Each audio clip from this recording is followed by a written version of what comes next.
3 ভাগ করব বলেছে। তো সেম আগের মতোই আমরা কি করব, টান দিয়ে প্রথমে যে থাকে তাকে আমরা উপরে লিখব, আর বাকি ভাগের পরে যেটা থাকবে এটাকে আমরা নিচে লিখব, নিচে 5 লিখব। ইকুয়াল টু টান দেবো, নিচে 5 এর 5 লিখলাম। উপর লক্ষ্য করে দেখো 10 এখানে 25, 10 এবং 25 এর মধ্যে কি কমন যায়? 5 টু যা কত হয়? 10 হয়, আর 5 5 যা কত হয়? 25 হয়। তাহলে এখানে 5 টু যা 5 আর 2 আছে, আর 25 এর মধ্যে 5 ইনটু 5 আছে, তাহলে দুটোর মধ্যে কি কমন আছে? 5 কমন আছে। তো 5 কমন নেওয়া যায়। তো 5 কমন নিলে দেখো 5 টু যা 10, x এর x মাইনাস 25 ছিল 5 লিখলাম, 5 5 যা 20। তো উপরে 5 নিচে 5 কেটে দাও, ভাগে কি 2x মাইনাস 5। এটাই আমাদের आंसर। नेक्स्ट फिर ब्रैकेट का हमको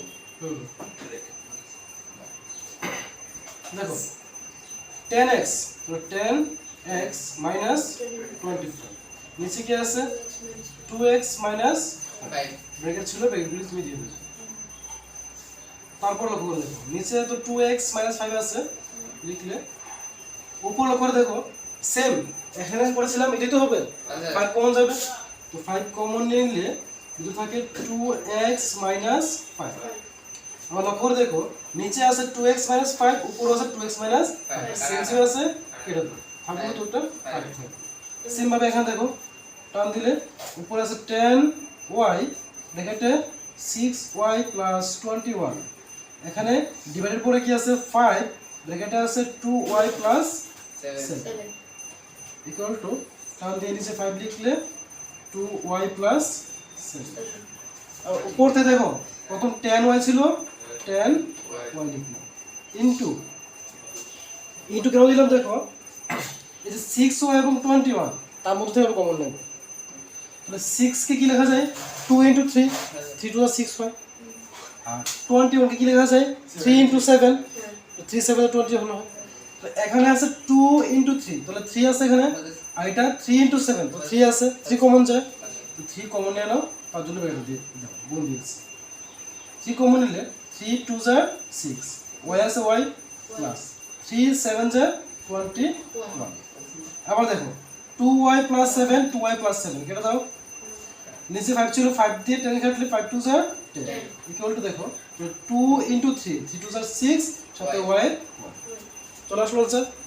নেক্সট সমান দিলে টান দাও, উপরে ছিল 9x² y² ব্র্যাকেটে 3z - 22, নিচে হবে 27xy ব্র্যাকেটে z - ইকুয়াল টু দেখো নিচে যা আছে তুমি তাই লিখো,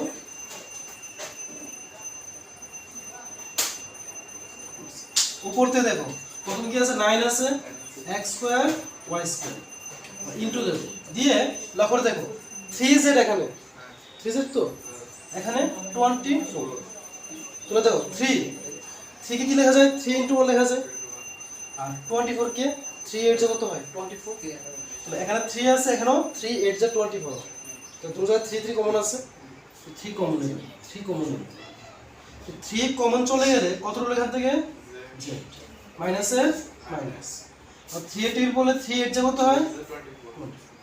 এখন লক্ষ্য করে দেখো উপরে z - 8 নিচে z - 8, 3 দিয়ে 27 কাটলে 3 9 যা 27, এই 9 দিয়ে উপর 9 কেটে দাও 1 বাকি শুধু 1।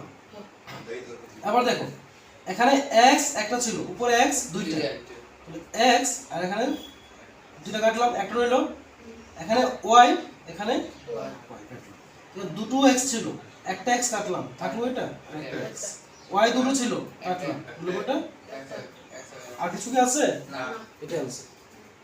নেক্সট এখান থেকে টান দিলে উপরে আছে কত 96 a b c ব্র্যাকেটে 3a - 12 5b - 30 ডিভাইডেড বাই দেখো কি লেখা আছে 144 ব্র্যাকেটে a - 4 এর মধ্যে b - 6 ইকুয়াল টু টান দিলে নিচে যা থাকবে তাই লিখবে, নিচের গুলো চেঞ্জ হয় না, আর উপর দেখো কি লেখা আছে 96 এ বি সি। এখন ইনটু দেবে দিয়ে ব্র্যাকেটে কি ছিল 3a - 12। তো 3a মানে কি 3 × 1 3 বলতে 3 আর 12 কে কি লিখতে পারি 3 × 4 3 4 12। তাহলে এখানে 3 আছে এখানেও 3 আছে 3 কমন যায় তো 3 লিখলি 3 কমন নিয়ে নিলে এখানে ছিল কত 3a এখানে ছিল কত 12। তো এখানে 3 আছে সংখ্যা দেখে প্রথমে দেখবা সংখ্যা 3 আছে তো 3 কি লেখা যায় 3 × 1 আর 12 কি লেখা যায় তো দুটোর মধ্যে কি আছে 3 এটা তো বললাম 3 কমন নিলে কি থাকে শুধু একটা a থাকে মাইনাসের মাইনাস আর 3 টির বলে 3 4 12 লিখলাম ইনটু দেখো 5b এখানে আছে 30 তো 5 কে কি লেখা যায় 5 × 1 5 গুণ 5 আর 30 কি লেখা যায় 5 × 6 তো এখানেও 5 আছে এখানেও 5 আছে তো 5 কমন নেওয়া যায় থাকবে b - 6। আবার দেখো নিচে a - 4 উপরে a - 4 কাটো b - 6 b - 6। তারপর দেখো এখানে 2 দিয়ে কাটলে কত হয় 7 2 14 2 2 4। এটাকে 2 দিয়ে কাটলে কত হবে প্রথম 9 কে 4 2 8 ক্যারি 1 থাকে 16 8 2 16। আবার দেখো উপরের 3 আছে 3 দিয়ে এই 72 কে কাটি তাহলে প্রথম 7 কে কাটলে 3 1 3 3 2 6 ক্যারি হলো 1 12 তো 3 4 12। তো এখন দেখো 24 দিয়ে 48 কে কাটলে 2 বার হয়ে গেল। এখন দেখো তুমি সমান এখানে সংখ্যা কি আছে শুধু একটা 2 আছে আর এখানে কি আছে 5 তাহলে 5 2 কত হয় 10 আর এখানে a b c আছে a b c। দেখো আর কিছু কি আছে এখানে না এটাই আছে।